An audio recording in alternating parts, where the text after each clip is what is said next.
마땅히 생각할 그 이상의 생각을 품지 말고 오직 하나님께서 각 사람에게 나누어 주신 믿음의 분량대로 지혜롭게 생각하라. 우리가 한 몸에 많은 지체를 가졌으나 모든 지체가 같은 기능을 가진 것이 아니니 이와 같이 우리 많은 사람이 그리스도 안에서 한 몸이 되어 서로 지체가 되었느니라. 우리에게 주신 은혜대로 받은 은사가 각각 다르니 혹 예언이면 믿음의 분수대로, 혹 섬기는 일이면 섬기는 일로, 혹 가르치는 자면 가르치는 일로. 다 같이 읽겠습니다. 혹 위로하는 자면 위로하는 일로, 구제하는 자는 성실함으로, 다스리는 자는 부지런함으로, 긍휼을 베푸는 자는 즐거움으로 할 것이니라. 아멘. 오늘은 종료주일입니다. 우리가 한 2주 연기해서 성찬식을 하겠습니다마는 원래 날짜로는 종료주일이에요. 우리 예수님께서 예루살렘 성에 입성하는 그런 시간입니다. 그런데 우리 예수님이 예루살렘에 입성하시면서 그 성을 보고 우셨어요. 앞으로 예루살렘에게 일어날 그런 일들이 너무나 안타까워서 예수님께서 그 성을 보고 우셨습니다. 예루살렘 성은 지금은 예수님을 호산나 다윗의 자손이여 하고 환영하고 종려나무 가지를 깔고 그렇게 하지만 일주일 만에 이들이 변하여서 예수님을 십자가에 못 박으라고 할 사람들이에요. 그래서 이것이 예수님을 못 박게 되면 어떻게 됩니까? 그로 인하여서 하나님께서 예루살렘에 벌을 주셔서 이제 AD 70년 때는 디도 장군으로 인해 가지고 완전히 예루살렘이 멸망당합니다. 돌 위에 돌 하나도 남지 않고 멸망당합니다. 그리고 그때부터 1945년이 되기까지 기약도 없이 이들이 전 세계에 흩어져 가지고 유리방황하게 됩니다. 조국을 잃어버린 것이죠. 그러니까 이런 것을 예수님이 내다보실 때 마음이 아파요, 안 아파요?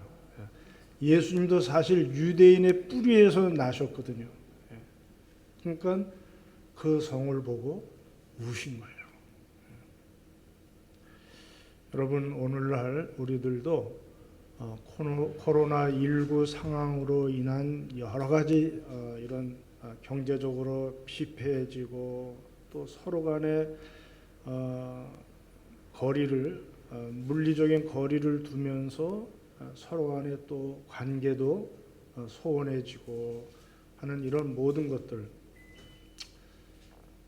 이 나라 이 민족을 향한 하나님의 징계인 줄로 알고 우리가 속히 하나님 앞에 무릎 꿇고 정말 회개하고 돌이키는 그런 일들이 있어야 되겠습니다. 그래서 여러분들 이 나라 이 민족을 보시고 울 수 있길 바라요.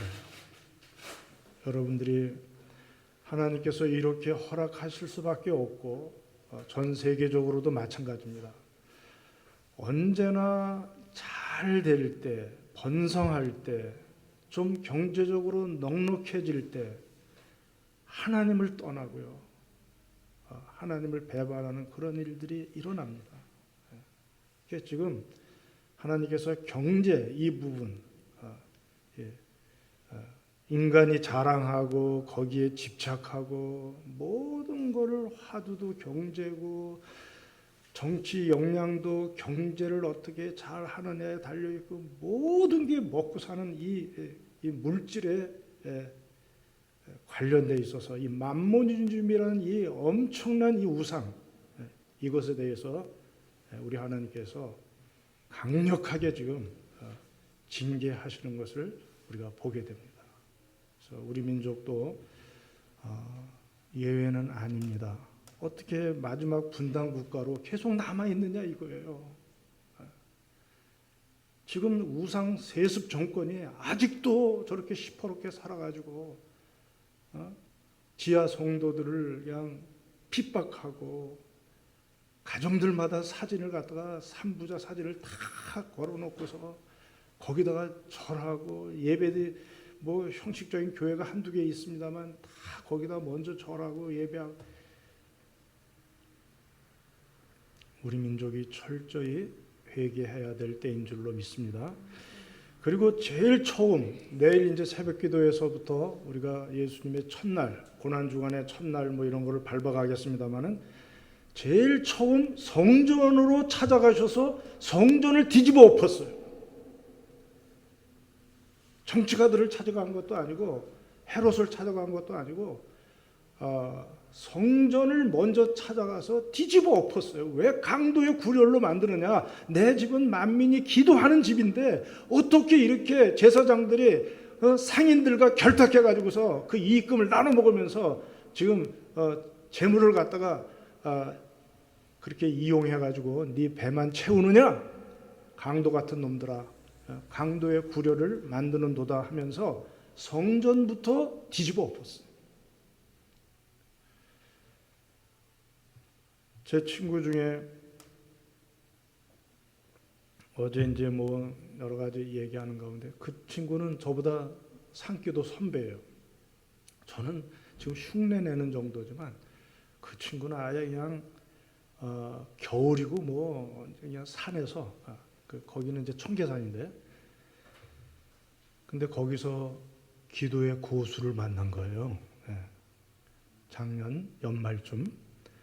그분이 목사님 아무래도 저에게 계속해서 하나님이 말씀하시는데 한국교회가 내년 2020년에 전염병으로 크게 힘들 것입니다. 하나님이 자꾸 주신다는 거예요, 말씀을. 목사님 교회도 대비하시기 바랍니다. 이렇게. 그러니까 목사님도 대형 교회를 하고 있으니까 온라인 예배를 드릴 수밖에 없잖아요. 그렇게 하면서도 죄책감을 느끼는 거예요. 노 목사님들이 어떻게 교회가 예배를 중단할 수 있느냐 하고 막 그냥 호통을 막 저거 하니까 온라인 예배를 드리면서도 죄책감이 있는 거예요. 저도 예배를 드리면서 그냥 주변에 안 믿는 사람들에게 눈치를 받을 수밖에 없지만은 저는 그냥 드린다고. 왜냐하면 우리는 학원 정도의 규모고 학원은 먹고 살기 위해서 울며 겨자 먹기로 허락하고 있지 않느냐. 우리는 그 정도 사이즈고 그래서 개인 위생 지키면서 우리가 예배 드린다. 학원은 먹고 사는 문제 때문에 그렇게 하지만 예배는 그거보다 더 중요하다. 먹고 사는. 그리고 학원은 매일 모이지 않느냐. 우리는 일주일에 한 번 모이는 거고. 그러니까 나는 그런 의미에서 나도 대형 교회를 한다면 당신처럼 할 수밖에 없었을 것이다. 그러나 우리는 그렇지 않기 때문에 하는 거니까 뭐 잘난 척하는 것도 아니고 뭐 정부를 거슬리려고 하는 것도 아니고 우리가 지킬 것 지키면서 중요하다고 생각하는 것에 대해서 우리가 해야지 이것 때문에 모든 것을 우리가 포기한다면 이거는 사탄에게 속아 넘어가는 것이다. 그렇게 서로 대화를 좀 나눴습니다만은 하여간 죄책감들을 그렇게 서로 갖고 있는 거예요. 예. 자, 이제 오늘 우리가 본문을 읽었습니다. 4절, 5절 보면은 교회를 말하기를 우리가 한 몸에 많은 지체를 가졌으나 모든 지체가 같은 기능을 가진 것이 아니니 이와 같이 우리 많은 사람이 그리스도 안에서 한 몸이 되어 서로 지체가 되었느니라 이렇게 말씀합니다. 그래서 늘 말씀드리지만 로마서 1장부터 11장까지는 교리입니다. 예수 믿으면 구원받는다. 그리고 12장부터 마지막 16장까지는 예수 믿었다면 어떻게 살 것인가 하는 삶의 윤리 문제를 다루고 있는데, 그 중에서 제일 첫 번째가 예배였어요. 1절, 2절 우리가 살펴봤죠. 3주간에 걸쳐서 우리가 생각했는데, 예배에 대해서 예수님을 믿고 구원받은 백성이라면 제일 삶의 우선순위로 삼아야 될 것이 예배다. 나를 위해서 피 흘려주시고 생명 바쳐서 구원하여서 하나님의 자녀로 새 사람으로 만들어 주신 것에 대한 감사의 표현으로 우리가 예배로 나아가야 된다.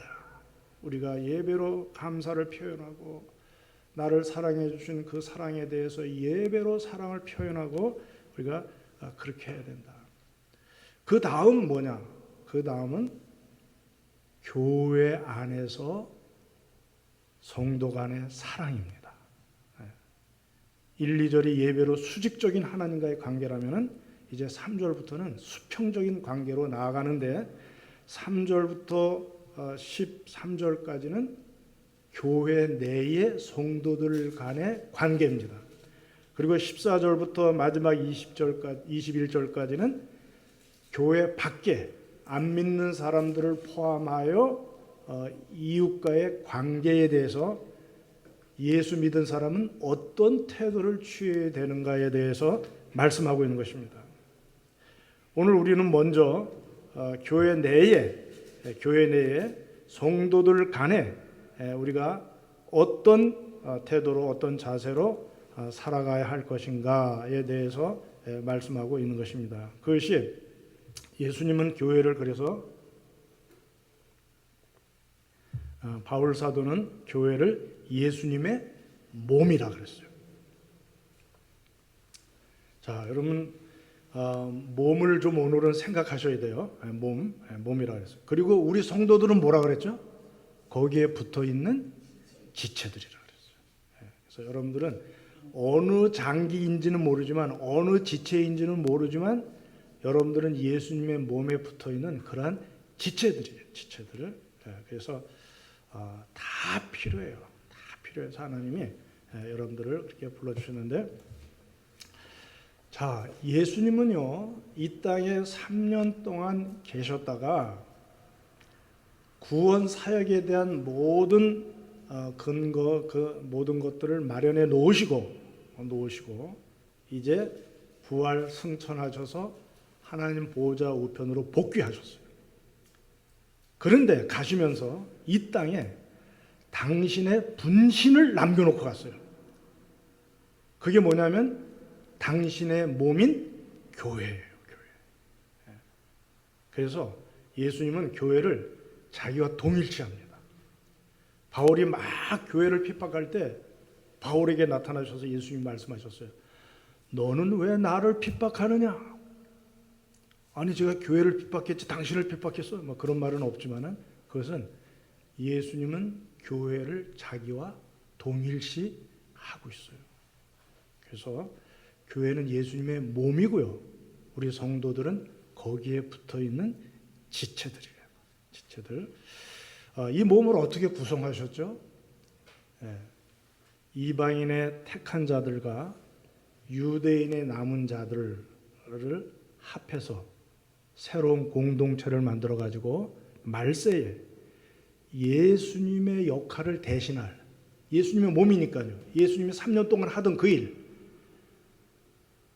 택했지만 아직 주 앞으로 돌아오지 않은 백성들을 구원하는 그 구원 사역, 이 일을 말세의 교회가 구원의 방주로서 예수님의 역할을 대신해 주기를 바래 가지고 이 땅에 분신으로 예수님의 몸으로 교회를 남겨놓고 가신 거예요. 그런데 여러분, 그 구성 과정을 이렇게 살펴보면요, 교회는 예수님이 피로 값주고 사신 거예요. 왜냐하면 한 사람 한 사람을 당신의 피 흘려서 죄사함 받게 하고 당신의 자녀로 붙여주셨기 때문에. 또 유대인들도 그들이 잠시 잘려나갔지만 다시 원 감람나무에, 참 감람나무에 다시 접붙임을 받는 것 같이 예수님을 믿고 회개하고 돌아온 유대인들은 다 하나님의 자녀로 삼아주시는데, 거기도 예수님의 피가 흘려져 있고 피로 값주고 그들을 하나하나 사서 지체로 이렇게 붙여주셨기 때문에 교회는 예수님의 피로 값주고 산 그러한 공동체라는 것입니다.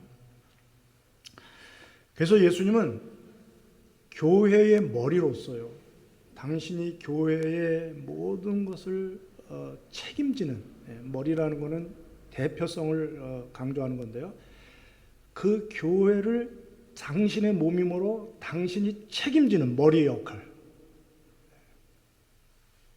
그래서 교회를 책임지고 있는 것을 우리가 알아야 됩니다. 그래서 예수님이 교회를 세우시면서 음부의 권세가 이기지 못하게 하셨어요. 여러분, 교회가 늘 의리예요. 세상에 대해서 늘 의리고 세상은 갑질합니다. 그래서 네로가 핍박할 때도 우리 성도들이 많이 죽었어요. 예수님도 로마 정권에 의해서 결국은 십자가에, 그 빌라도의 오판에 의해서 십자가에 돌아가셨어요. 의리의 을. 어떻게 보면 맨날 핍박만 당하고 맨날 이렇게 힘든 가운데 있어요. 그러나 음부의 권세가 이겨요? 교회가 이겨요? 교회가 이기게 돼 있어요. 교회가 이겼잖아요. 그들이 성경을 그렇게 불태웠어도 성경은 지금도 베스트셀러예요. 베스트셀러. 제일 많이 팔려요, 지금도. 그래서 비록 우리가 핍박을 받고 을처럼 그렇게 보여도 음부의 권세가 이기지 못하도록 하셨다는 것을 믿으시기 바랍니다. 그리고 긍정적인 권세로 천국 열쇠를 주셨어요. 그래서 땅에서 열면 하늘에서 열리고 땅에서 닫으면 하늘에서도 닫히게 됐어요. 이거는 예수님의 권세거든요. 예수님의 권세를 교회에다가 부여하셨어요. 그냥 몸만 달랑 주신 것이 아니라 그 몸이 예수님의 역할을 충분히 감당할 수 있는 그런 권세를 함께 주신 거예요. 그래서 예수님은 교회가 합당한 권세를 사용할 때 하늘에서 듣도록 자기의 이름을 걸고 책임집니다. 내 이름으로 구하라. 그럼 내가 다 주겠다. 분명히 말씀하고 있어요. 그래서 우리는 특권이 있습니다. 기도라는 특권. 그래서 우리가 합심해서 기도하잖아요. 교회가 합심해서 기도하는 거 하나님이 응답해 주시기를 기뻐하십니다. 그래서 능력이 나타나고 그렇게 되는 것입니다. 베드로가 옥에 갇혔어요. 초대 예루살렘 교회가 합심해서 기도했어요. 합심해서 베드로 살려달라고. 베드로가 어떤 상황이었죠? 두 간수 사이에 같이 수갑에 채워가지고 가운데서 굴굴 자고 있는 거예요. 이분도 참 태평이야, 태평. 하나님에게 다 맡기고 굴굴 자고 있는 거예요. 얼마나 따뜻하겠어요. 양쪽 체온이 따뜻하게 해주니 그 잠이 안 올 수가 있겠어요? 굴굴 자는 거예요. 그런데 교회에서는 기도하는 거예요. 합심 기도해요. 하나님이 천사를 보내셔서 수갑이 다 풀어지고 문이, 감옥문이 열리고 밖에 나올 때까지도 잠이 들 깼어요. 천사가 막 흔들어 깨워줄 정도로, 밖에 나와도 잠이 들 깰 정도로 그렇게 깊이 잠들었어요. 그러나 하나님이 구해주셨어요. 왜 베드로를 하나님이 구해주셨을까요? 왜 초대교회의 기도를, 합심 기도를 하나님이 들으셨을까요? 교회가 예수님의 역할을 할 수 있도록 도와주신 거예요. 베드로가 그때 잡혀 들어갔으면 3,000명, 5,000명 회개하는 역사가 있었겠어요? 그러니까는 계속해서 초대교회를 당분간 이끌어야 되고 이런 과정에서 베드로가 중심적으로 쓰임 받아야 되니까 하나님께서 그를 교회의 기도를 합심 기도를 들으시고 그렇게 살려 주신 것입니다. 그래서 우리는 이 땅에서 예수님의 역할을 대신해야 될 줄로 믿습니다. 머리 대신 여러분들 머리의 생각을 뭘로 표현하죠? 뭘로 밖으로 드러내죠? 우리 몸으로 그렇죠? 예. 그러니까 머리 대신 예수님의 뜻을 몸된 교회가 밖으로 세상에 표현해야 돼, 안 해야 돼요? 표현해야죠.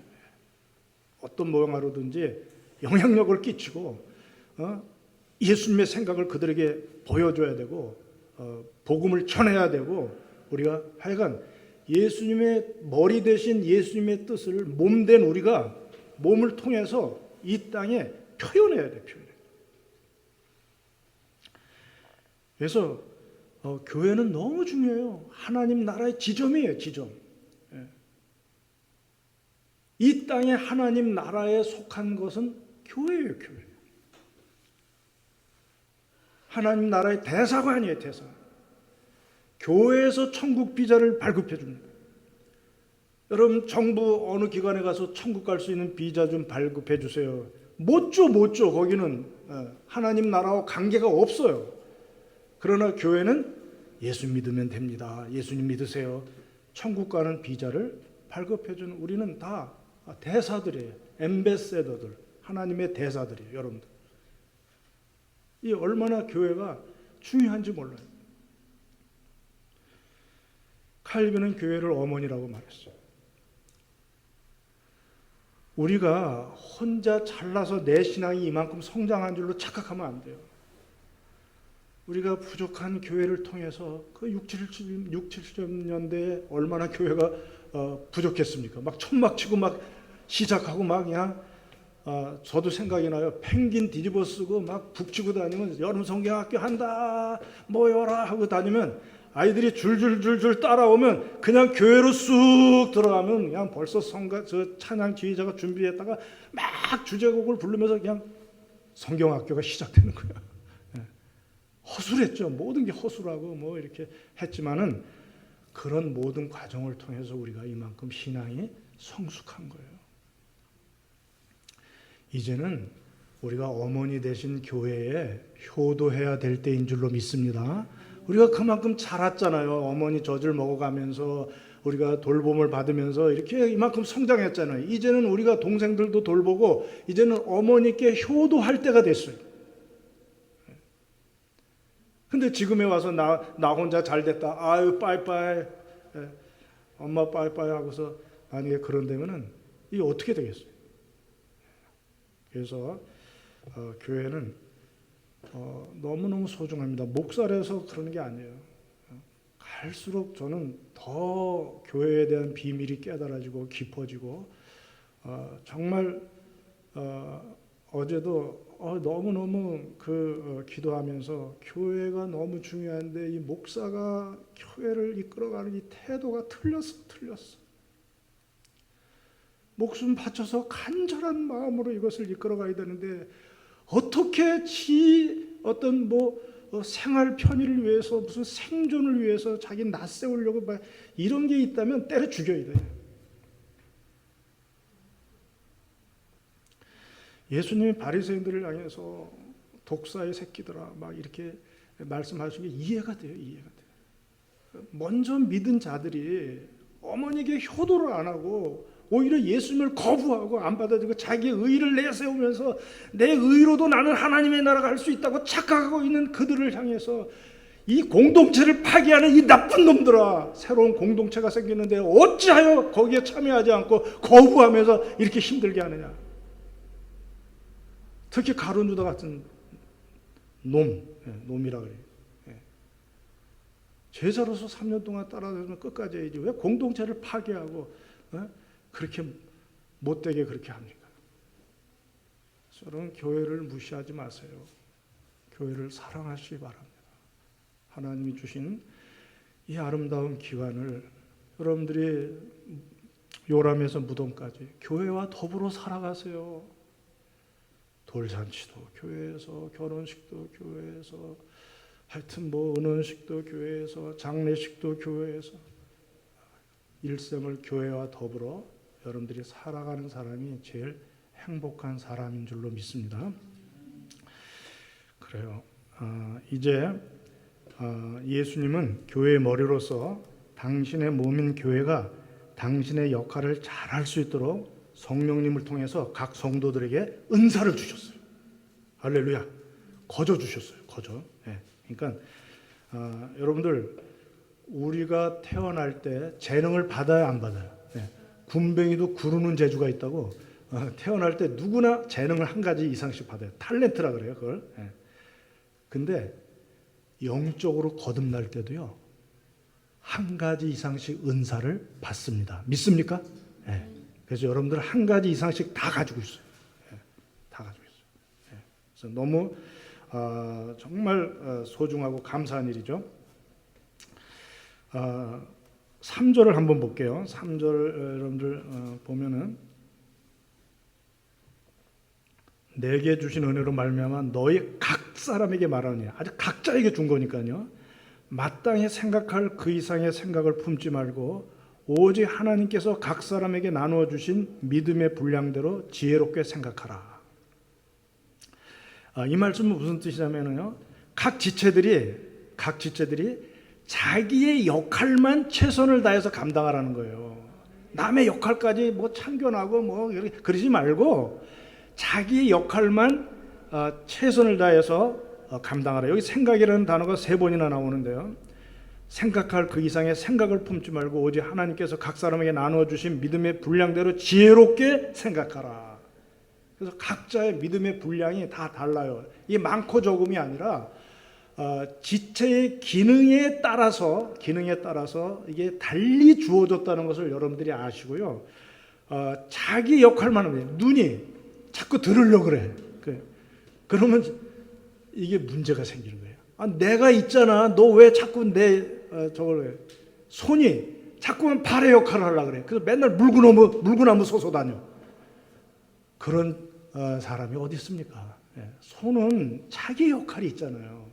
발은 발대로 자기 역할이 있잖아요. 그러니까는 나눠주신 믿음의 분량대로 지혜롭게 생각하라. 그 이상의 생각을 품지 말고 자기에게 역할을 잘할 수 있도록 하나님이 그 기능을 잘 할 수 있도록 은사를 주셨어요. 자, 여러분, 손의 기능은 뭐예요? 손의 기능은 우리가 이게 잡잖아요, 그렇죠? 잡고 이렇게 하는 거예요. 이 기능을 잘 할 수 있도록 하나님이 이 손에게는 그런 은사를 주신 거예요. 자, 눈은 뭘 잘해야 되죠? 잘 봐야 돼. 그 기능을 잘 할 수 있도록 은사를 주신 거예요. 그러니까 은사가 있는 분은요, 남들보다 그 기능을 더 잘할 수 있어요. 그래서 자, 여러분들 지혜롭게 생각해야 돼요. 좀 생각 좀 해야 돼요. 자, 내가 우리 교회에서 어떤 지체일까요? 혹시 아시는 분? 목사는 목이라 그러는데 모르겠어요. 하나님하고 뭐 인간 몸하고 예수님, 머리 대신 예수님하고 몸 대신 그 중간에 역할을 한다 그러는데 저도 모르겠어요. 그게 맞는 건지 틀린. 여러분들이 무슨 지체인지 궁금하시면은 500원을 내라 그랬나? 하여튼 궁금하시면 은사를 살펴보면 돼요. 내 은사가 뭔가. 지금 은사를 오늘 다 조사해 왔는데 이거 했다가는 뭐 날 새니까 제가 이따가 이제 여러분들이 그 궁금한 은사만 좀 이렇게 해드리려고 그러는데요. 하여간 21가지나 돼요. 성경의 은사가 21가지. 여기 로마서에서는 7가지가 나와 있고요. 또 고린도전서 12장에는 앞에 9가지, 뒤에 또 이렇게 6가지가 7가지, 그리고 에베소서 4장에 또 나와 있어요. 하여튼 21가지예요. 21가지가 되는데 겹치는 것도 좀 있긴 해요. 예언의 은사 같은 경우에는 이렇게 겹치고 그렇게 하는데, 하여간 이 은사가, 나에게 주어진 은사가 뭔가를 잘 살펴보면 내가 우리 교회에서 무슨 역할을 해야 될지, 내가 무슨 지체인지를 우리가 알게 돼요. 그럼 또 은사가 뭐예요? 은사를 알아야 되잖아요. 은사 점검표도 있어요. 이게 수백 그 문항에 대해서 내가 답을 하고 나서 이렇게 거기에 따라서 이렇게 채점을 하면은 은사가 이제 거기서 넌 무슨 은사를 가지고 있다, 당신은 무슨 은사를 가지고 있다 이렇게 하는데 비교적 정확하더라고요. 은사 점검표도 있는데요. 이렇게 생각하시면 돼요. 내가 관심이 많아. 관심이 많아. 예를 들어서 성가대에 관심이 있어. 노래 부르는데 자꾸 관심이 있어. 그런 사람들은 뭐 해야 돼요? 성가대에 돼, 성가대. 그리고 그 관심 있는 분야에 내가 경험해 보면, 그래서 은사는요 경험해 봐야 돼요. 머리로만 알면 안 돼요. 자꾸 써먹어 봐야 돼요. 경험해 보니까 탁월해. 아주 결과가 성공적이고 아주 잘 돼. 그쪽 분야의 일은 내가 이상하게 가르치는 은사가 있다. 교사를 하면 아이들이 자꾸 늘어나. 아이들이 재밌어해. 별말도 아닌데 아이들이 내가 하는 말이 그냥 재밌다고 깔깔깔대고 막 그래. 이 사람은 가르치는 은사가 있는 거예요. 그 다음에 내가 기뻐요. 일단 내가 행복을 느껴. 그 은사를 내가 거기서 이렇게 하면, 내가 찬양대에서 성가를 하면 내가 행복해. 그리고 마지막에는 다른 사람들이 유익을 얻고 기뻐해요. 칭찬해. 아우, 당신은 참 소프라노를 잘한다. 당신은 또 우리 전도의 은사가 있는 분은 그냥 한번 물었다면 진돗개처럼 놓지를 않아. 계속 찾아가고, 발로 차도 또 찾아가고, 문전박대에도 또 찾아가고. 한번 물었다면 놓지를 않아. 그런 분들은 전도의 은사가 있는 거예요. 그래서 관심이 있어지고 탁월한 결과가 나타나고 행복을 느끼고 다른 사람에게 유익을 끼치면서 칭찬받을 때 우리는 이것이 내 은사구나 하는 걸 여러분들이 깨닫고, 나는 교회에서 이런 역할을 해야 되겠구나. 그리고 교회도요 찾아줘야 돼. 찾아주고 교회가 그런 은사를 활용할 수 있는 장을 좀 열어줘야 돼요. 근데 은사가 틀린 데 갔다가 봉사하세요 그러면요 본인도 괴롭고 교회도 유익하지 않고 힘들어. 거기서 막 삐끄덕 하는 소리가 나고 그럽니다. 그래서 은사를 발견해서 은사대로 내가 봉사한다는 것은 중요한 일이에요. 교회에서. 그건 내 지체가 제 역할을 하는 거예요. 손이 손, 눈은 눈, 귀는 귀. 자기의 기능을 최대한 발휘하게 될 때 그 몸이 세상으로 영향력을 끼칠 때 영향을 더 많이 끼칠까요? 안 끼칠까요? 끼치죠. 내 기능, 기억력도 좋고 판단력도 좋고 하면은 더 공부도 잘할 거 아니에요. 여러 가지 성공도 하고. 이게 그래서 우리가 교회가 각자의 은사를 가지고 각자 지체의 역할을 최선을 다해서 감당하면 그 교회는 성장하게 돼 있어요. 그리고 교회는 세상을 향하여 큰 영향력을 끼칠 수가 있게 되는 거예요. 그래서 여러분들이 은사를 발견해서 하는 것이 너무 중요해요. 자, 그러면은 하나님께서 이제 우리에게 은사를 주셨는데요. 여러분, 육신으로 태어날 때는 뭘 받는다고요? 재능을 받는다 그랬죠. 근데 영적으로 태어날 때는 은사를 받아요. 그래서 택한 백성들은요 2배로 안 믿는 사람들보다 장점이 있어요. 안 믿는 사람들은 재능 한 가지로 해봐요. 재능 한 가지로. 근데 재능은 죄로 오염되거나 또는 파괴되거나 좀 재능이 온전히 발휘되기가 힘들어요. 그런데 하나님으로부터 받은 은사가 합쳐지잖아요. 합쳐지면은 재능도 살아나요. 이게 시너지 효과가 있어가지고 재능과 은사가 합쳐지면 놀라운 역사를 일으킬 수 있어요. 만약에 어떤 사람이 어려서부터 동물 해부하고 곤충 채집하려면 열심히 해가고 방학 숙제, 저는 곤충 채집을 한 번도 해간 적이 없어요. 왜냐하면 그거 뭐 찔러야지 또 약품을 넣어야지 뭐 이렇게 귀찮으니까 맨날 숙제 안 해가는데 곤충 채집도 해오는 친구들이 있어요. 뭐 동물 개구리도 해부해보고 막 그런 사람들은 의사의 재능이 있는 거예요. 의사의 재능. 근데 의사의 재능이 있는데 치유의 은사를 받았다. 이 사람은 크게 성공합니다. 의사로서. 기도하면서 수술하시고 예수님의 이름으로 명하면서 수술하고 막 이러니까 이분은 뭐 소문이 나게 돼 있어요. 음악에 재능이 있다 내가. 음악에 재능이 있는데 가르치는 은사를 받았어. 그럼 무조건 음악 교수 돼야 돼. 예. 그럼 확 뜰 수 있어요. 뭐 뭐든지 할 수 있어요. 우리가 재능만 가지고 하는 안 믿는 사람들에게는 은사가 안 주어집니다.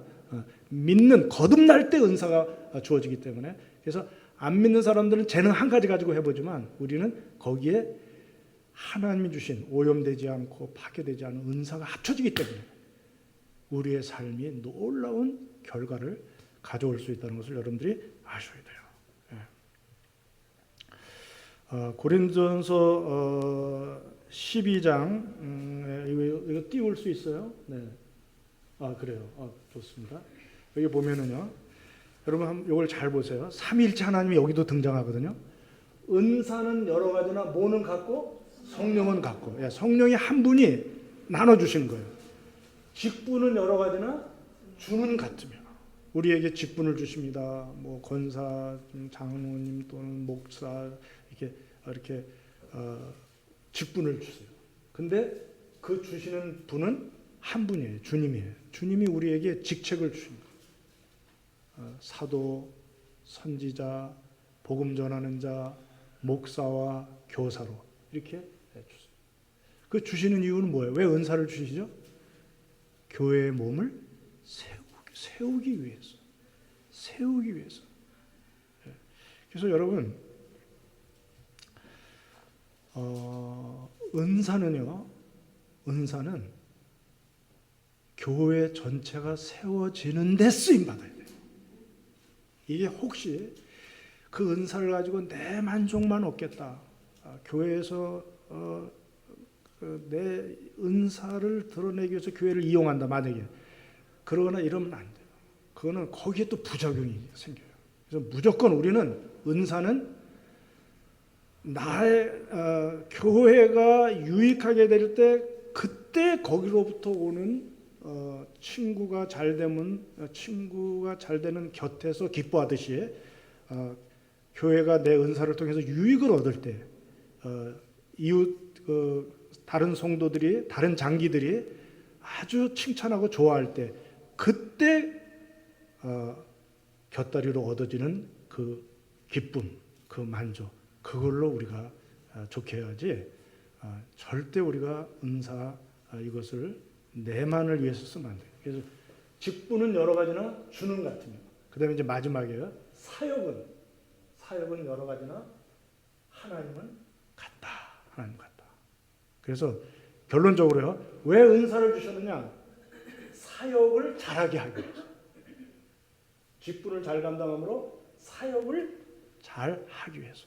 그래서 우리에게 은사를 주신 것은 교회가 하나님의 일을 잘할 수 있도록 주신 줄로 믿습니다. 그래서 은사를 활용하면 활용할수록 더 개발이 되고요. 이것이 교회에 더 큰 유익을 얻게 되고 이것이 교회가 성장하고 세상을 향하여 영향력을 끼치는 데 큰 역사를 이루게 되는데 결국 은사를 주신 이유는 직분을 잘 감당해서 하나님의 일을 잘할 수 있도록 하기 위해서 우리에게 은사를 주신 줄로 믿고 내 은사만 나 혼자 즐긴다든지 그것을 내 만족만을 위해서 쓴다든지 그래서는 안 되고요. 교회 전체에 세우기 위해서 교회를 세우기 위해서 우리에게 주신 줄로 믿습니다. 그래서 우리가 은사에 이제 그러면은 은사는 여러분들 이거 더 말씀드리고요. 교회 봉사하고요 사회 직업하고 비교해 볼 때 교회 봉사를 통해서 우리가 훨씬 더 성숙할 수 있습니다. 사회 직장은 보수도 받고 뭐 성과급도 올라가고 뭐 이게 그 대가가 있잖아요. 근데 교회 봉사는요 대가가 없어요. 그리고 오히려 헌금을 내고 또 봉사하고 아무도 안 알아주고 오히려 하면 구설수에 오르고 참 여러 가지로 힘들어요. 그런데 오직 하나님 한 분만 바라보고 해야 되기 때문에 이 인격이 굉장히 성숙해집니다. 그래서 교회에서 봉사하는 자들은 영웅이에요. 하나님 나라 영웅. 이번에 소방서 각 지역의 소방서들이 소방대원들이 와가지고 대구에서 많이 고생하셨더라고요. 그리고 이제 어느 정도 잠잠해니까 이제 다 고향으로 돌아가셨는데 이들이 진정한 영웅이에요. 또 이번에 의사 선생님 한 분이 돌아가셨는데 그런 의료진들이 영웅이에요. 그리고 봉사자들 뭐 이런 분들이 참 너무 소중합니다. 귀하고. 근데 교회에서도 마찬가지예요. 교회는요, 여러분들 봉사자들, 은사를 활용해서 하는 것들, 이런 것들이 하나님 나라의 영웅이에요, 여러분. 이거는 아무도 안 알아주고 오히려 구설수에 오르고 또 보수를 받는 것도 아니고 뭐 그러나 하나님 나라에 가서는 크게 상급 받을 줄로 믿습니다. 예, 우리가 그거를 바라보고 우리가 헌신하고 그렇게 하는 것입니다. 이제 은사의 종류에 대해서 잠깐 살펴보고요. 이제 여러분들이 또 혹시 궁금한 은사가 있으면 제가 질문을 좀 한번 받도록 하겠습니다.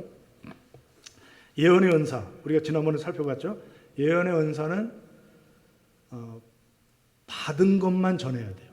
이게 믿음의 분수대로 하라 그랬죠. 믿음의 분수대로. 6절 보세요. 우리에게 주신 은혜대로 받은 은사가 각각 다르니 혹 예언이면 믿음의 분수대로.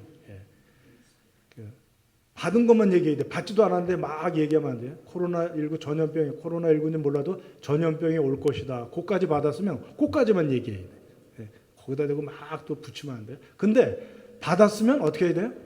반드시 얘기해요. 목에 칼이 들어오고 내가 죽는 한이 있어도 그 하나님의 메시지를 반드시 전해야 돼요. 그래서 예언이라는 은사가 우리가 쉽지가 않고요. 예수님이 예루살렘이 멸망될 것이다. 예언하셨어요? 안 하셨어요? 예언한 대로 됐죠. 그러니까 십자가에 돌아가시는 거예요. 자꾸만 그런 소리 하니까 여러분 예레미야가 뭐라고 그랬어요? 예레미야는 이렇게 예언했어요. 그 다른 선지자들은 가짜로 예언했어요. 우리는 바벨론과 싸워야 됩니다. 우리는 바벨론이 적군입니다. 물리쳐야 됩니다. 근데 예레미야는 하나님 앞에 받았거든요. 바벨론에게 빨리 항복해라. 그리고 땅을 미리 사둬라. 70년 만에 돌아오면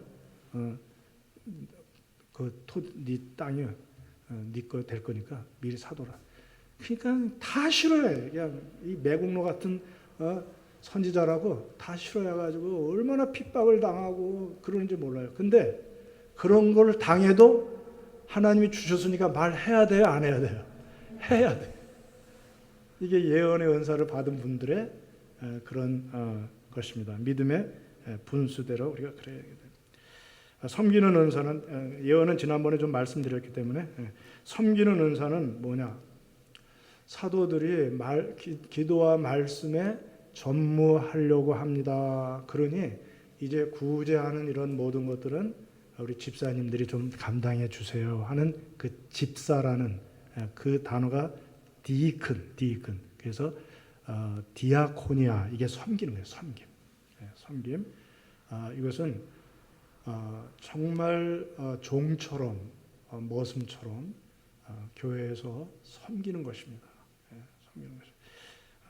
뭐 우리 교회는 뭐 그런 게 없지만 식당 봉사, 주차 봉사, 식당에서 우리가 주로 가죠.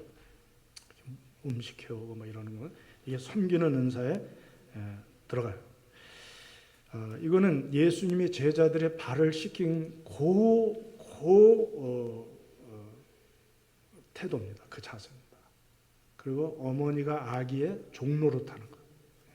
그래서 먼저 믿은 장성한 분량의 성도들이 이제 새로 들어온 초신자들을 뒤치다거리하는 사랑으로 종로로 타는 것이 섬기는 거예요. 그리고 끝에는 이렇게 말해야 돼요. 나는 무익한 종이라. 하여야 할 것을 한 것뿐이라.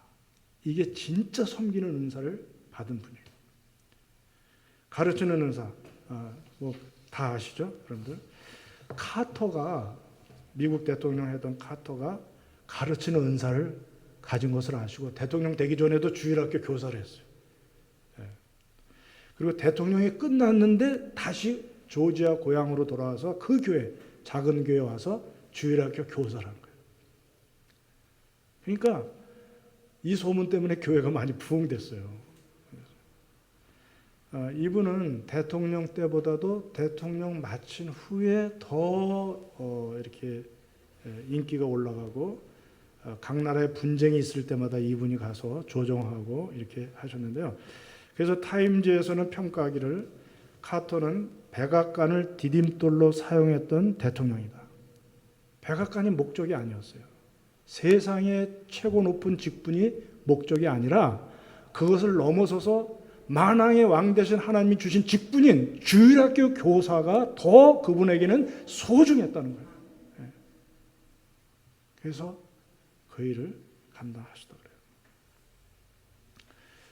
위로하는 은사는 바나바와 같이 권면하고 위로하는 은사, 상담의 은사라고 볼 수 있어요. 그래서 여러분들이 남을 잘 이해하고 같이 울어줄 수 있고 같이 웃어줄 수 있는 이런 분들은 위로의 은사를 받으신 거예요. 위로의 은사를.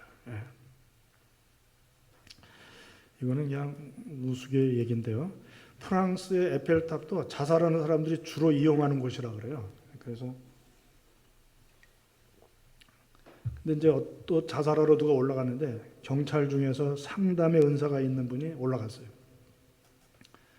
자, 제 얘기 우리 서로 대화를 나눠보고 그때 결정합시다.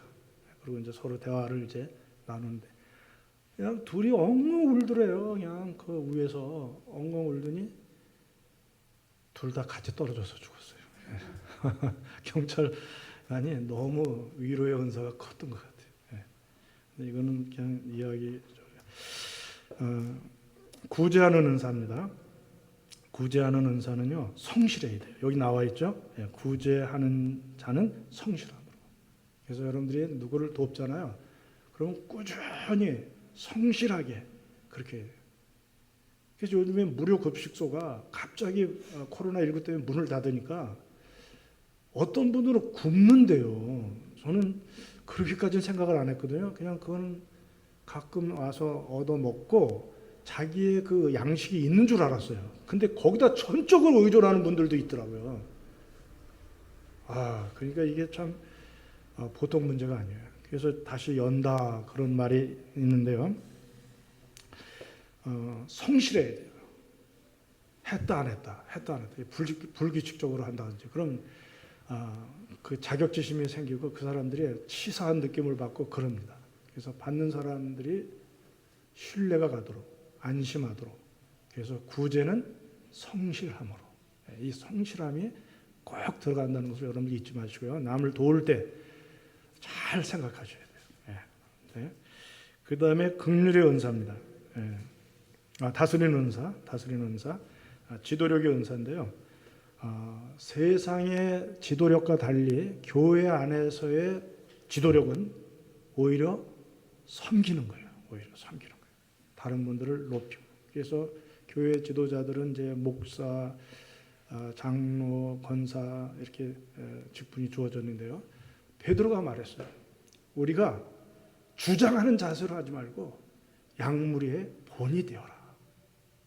그래서 이 다스리는 사람들은 부지런해야 돼요. 여기 나와 있죠. 다스리는 자는 부지런함으로. 남들보다 조금 일찍 일어나야 되고 남들보다 먼저 가야 되고 먼저 이슬을 맞아야 되고 하여튼 부지런해. 솔선수범하고 앞장서서 가야 되고 요단강에 들어갈 때도 제사장들이 법궤 메고서 그냥 앞장서서 들어간 거예요. 갈라지지 않았을 때 발목에 물이 찰 때 막 들어간 거예요. 이렇게 교회에 다스리는 지도자들은 이렇게 해야 된다. 왜 구제의 은사와 긍휼의 은사 사이에 있는지 아셔야 돼요. 왜 거기다 배치했는지. 다스리는 은사를 괜히 뭐 대접이나 받으려고 그러고 뭐 큰 소리 치고 막 그러는 걸로 착각하면 안 됩니다.